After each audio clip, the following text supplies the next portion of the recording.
Right, so now we will have Judes from Israel to share the project that she's doing for children with disabilities. Okay, can you get it onto the thing? Okay, well, while Georgia is trying to get my presentation on the screen, good afternoon to everybody. On the right-hand side, there'll be international signing, and on the left-hand side, there will be my presentation. Thank you so much, Honourable Chairs, for inviting me to be part of this important discussion on the power of partnerships for changing the reality of one of the most vulnerable groups, children with disabilities. We know from the 2005 UNICEF report that there are 150 million children with disabilities. We know that 80% live in developing countries. We also know that these children are subject to 3 to 5 times more abuse and violence than typical children. And we know and believe that under the CRPD, we have an obligation to ensure that no child is left behind. I'm not sure if this is working. But 150 million is a difficult number to come to grips with. So I'd like to share with you the story of one person behind the statistic, someone who has inspired me and taught me so much from his personal journey. Nawaf, who was born 37 years ago in the Israeli Arab village of Kalansoa, in the center of Israel, has a severe regressive disease. His father died when he was very young, and his mother raised 11 children under very difficult circumstances. As a young child, he was stoned by the children in his community and called a monster. His school wasn't accessible, so his brother carried him on his back to the classroom.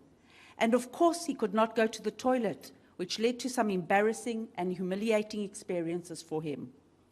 I met Nawaf when he was a young man of 30. He had never been employed.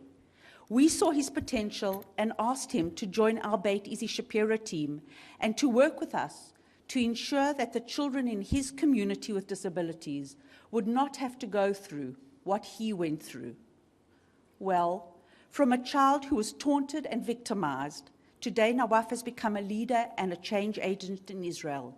He's invited to sit on government committees, has a strong and broad network of people he influences, and he's deeply involved in changing attitudes in the community.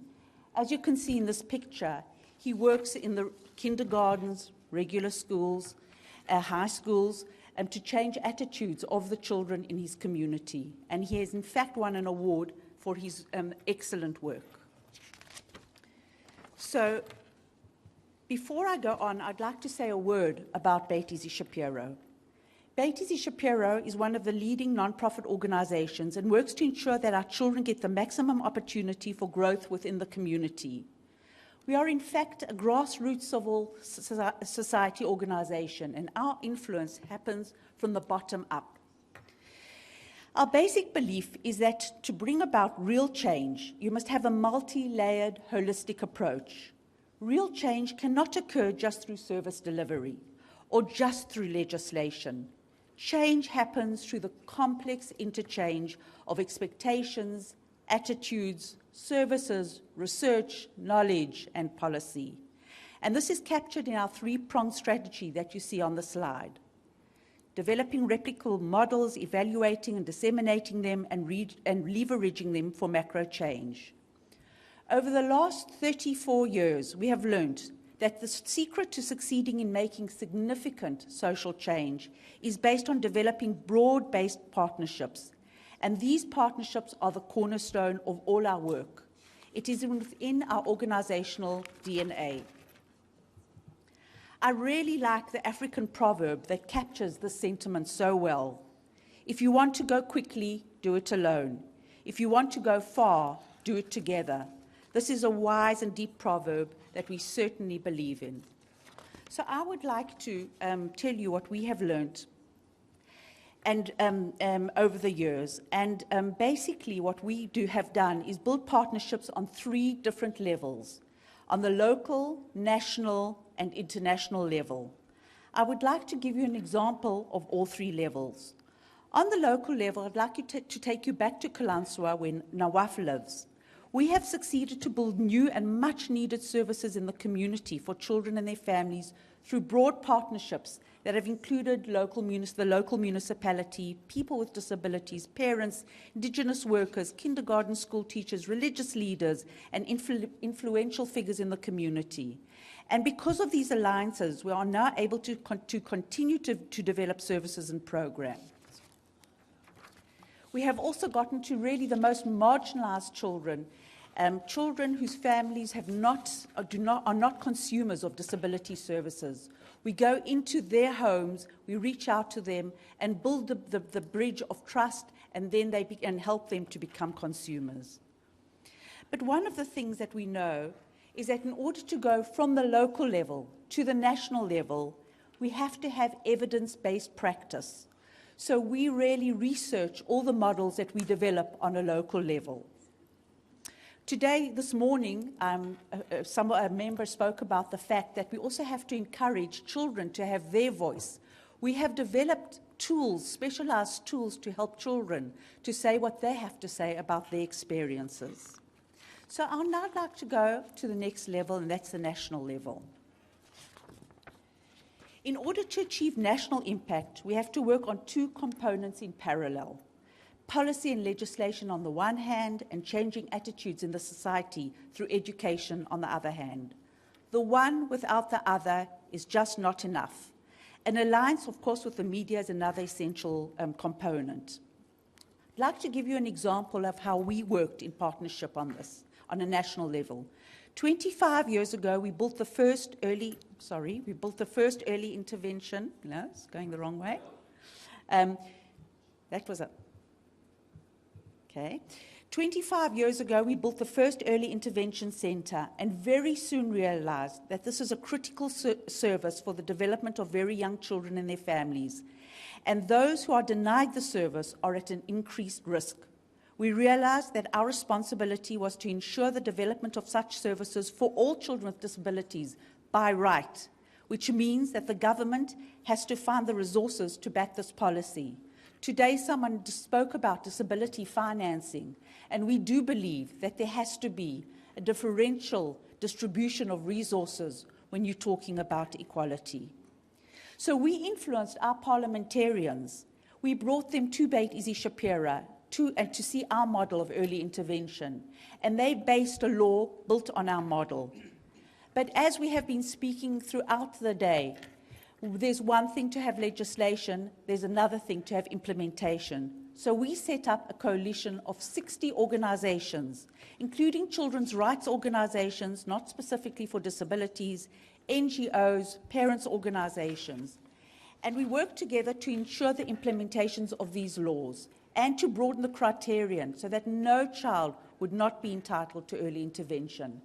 Today, there are 120 early intervention centers in Israel. We have been working together for 14 years as a coalition.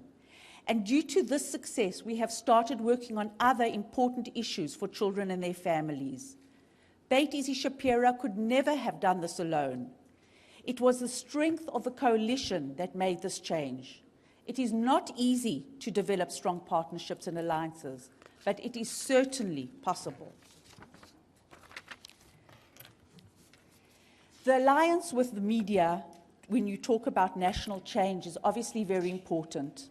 Last year, I spoke about how we partnered with Sesame Street and built a character, Sivan, on a wheelchair, and her message, the overt and the implicit and explicit messages that we managed to get through on a national level certainly reinforced the changes of attitudes that we work so hard to make. So now I'd like to go to the third level, the international level. Beit Issie Shapiro works with many different countries on different kinds of partnerships. We have research, we do international research with partners, for example, on the family quality of life, families who have children with disabilities. And we give consultation and training in other countries like America, Romania, South Africa, Tarkumia, and other countries. But we also learn so much from different people in other countries. And I'd like to talk about the latest international partnership, global partnership we have made. Beit Issie Shapiro believes that technology is really the next breakthrough in the lives of our children. And in the last 3 years, we have started to develop models of working with children with disabilities, with touch devices and new technologies. Our professionals have recently been invited to take part in an international forum, LUDI, founded by the European Union, focusing on sharing and developing new knowledge on the issue of children with disabilities in play. Our professionals will be leading the task force devoted to technology. We have seen how accessible apps are helping our children to communicate, learn, share their feelings and desires and play, and we believe this is one way to reduce risk and increase the quality of life. We would really love to learn what is happening in your countries, and my email will be at the end. We would love to collaborate with other people working in this area, and I would like to end off by sharing with you my deep belief that partnerships can be formed across religion, ethnic and cultural groups, and disabilities is a unifying social issue. Over here we see a picture of mothers from different religious and ethnic groups that we have worked with. Jews, Muslim and Christian Arabs, immigrants from Russia and Ethiopia, working together for a common goal, developing services for their children with disabilities. They have put aside their differences and found their common interest. They have achieved so much together. If they have joined hands, so should we all. As Walt Disney says, if you dream it, you can do it. Thank you.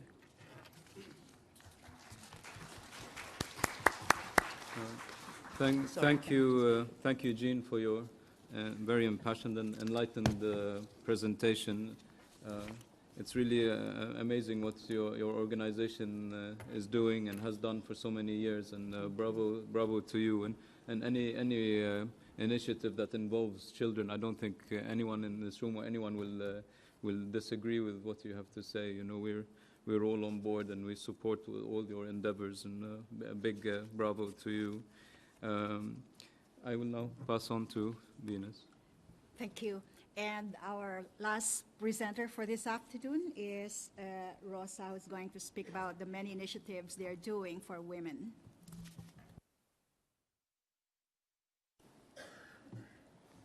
Thank you very much. Thank you, Madam Co-Chair, and your